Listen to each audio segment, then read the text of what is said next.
South Africa's presidency marks the first time, as we have said, that the G20 has been hosted and held on African soil.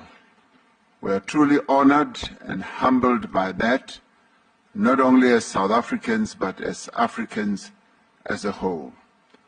Recognizing the importance of this milestone, we have sought to place Africa's growth and development interests at the heart of the G20's agenda.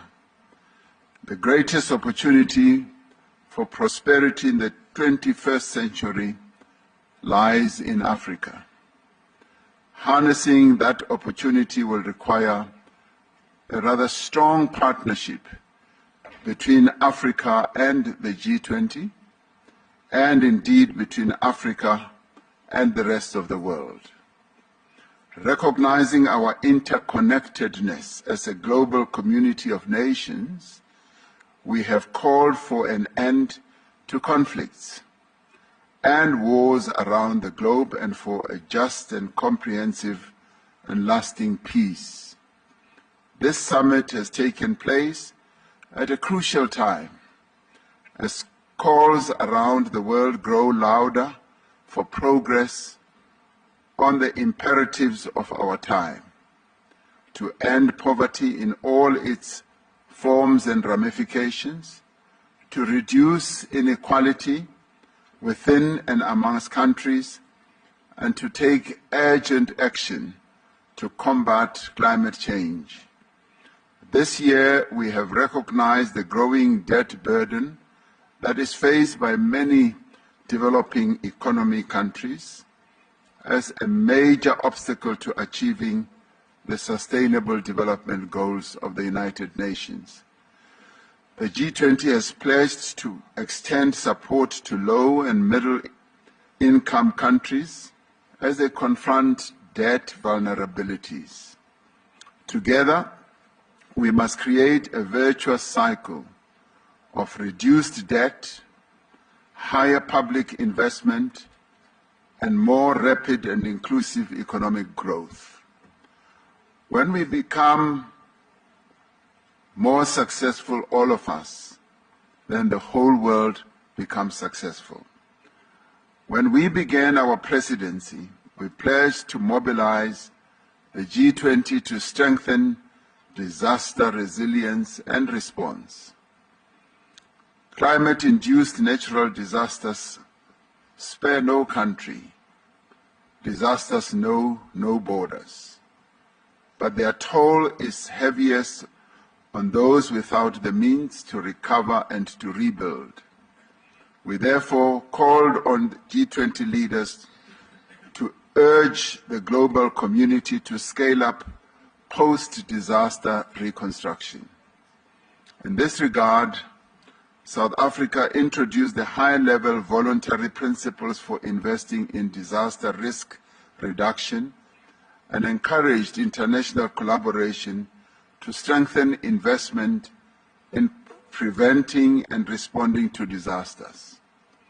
We have made progress in mobilizing finance for a just energy transition. Climate change touches every nation, but it impacts on everyone unevenly. That is why we have together pledged to increase the quality and the quantity of climate finance to developing economies, to strengthen multilateral development banks, to support country platforms like the Just Energy Transition Partnership, and to unlock private capital. We reaffirmed our dedication to energy security, affordability and universal access, and the importance of supporting developing economies in their transition to low carbon emissions.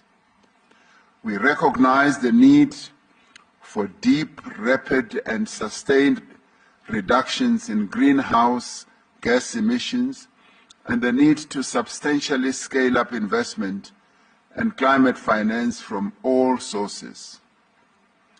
During this summit, we reaffirmed our support for the G20 Critical Minerals Framework, a cooperative blueprint to ensure that critical minerals resources drive prosperity and sustainable development across the globe. Our presidency coincided with the end of the first cycle of the G20 presidencies.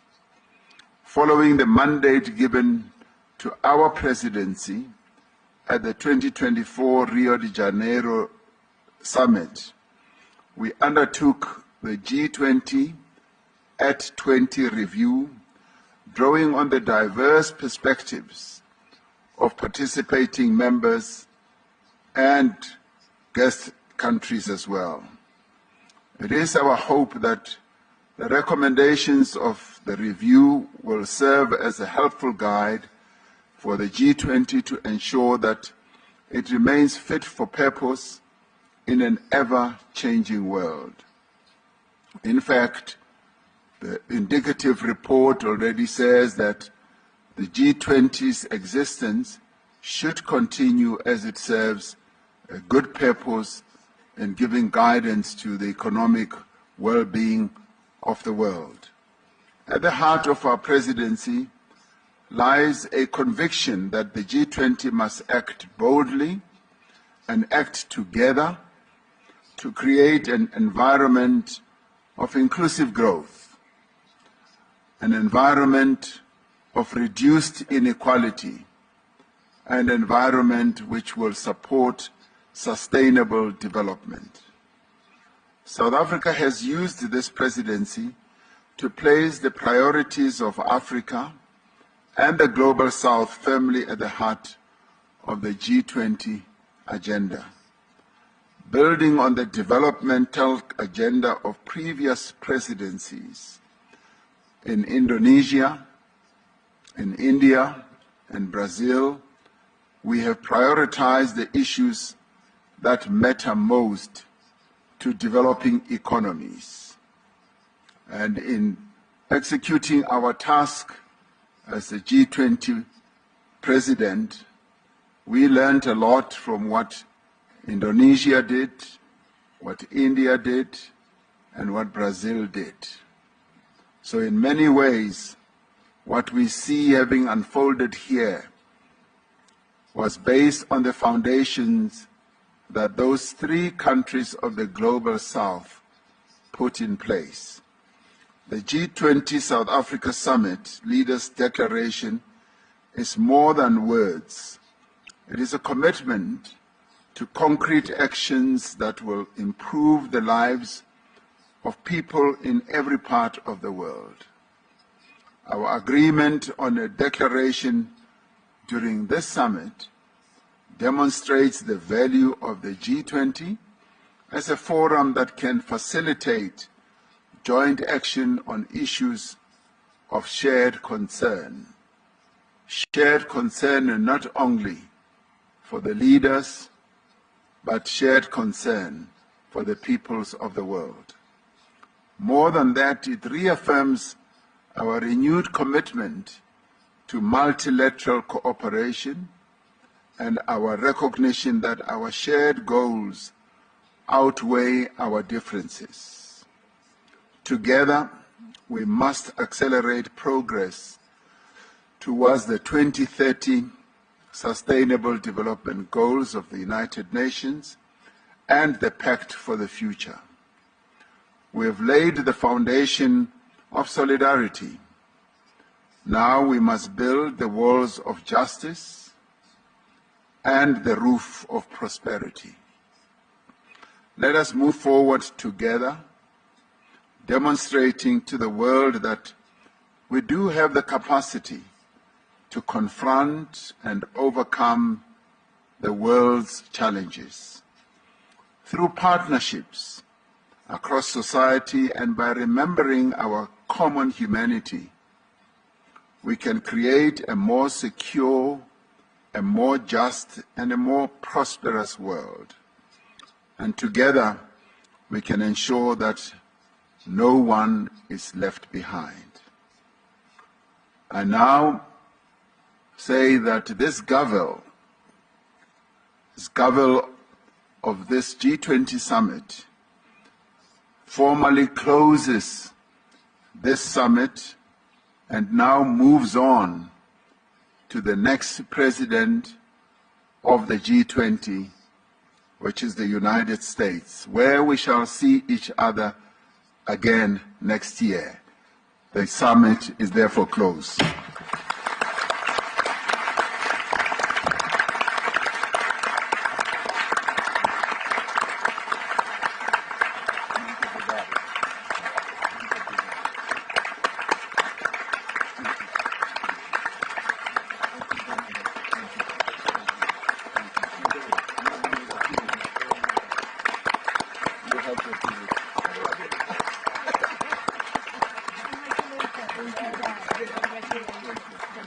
Where's the United States?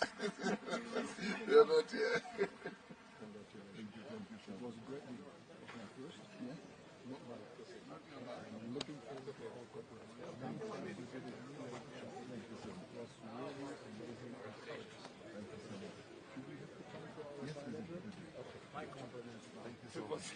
We'll take you there.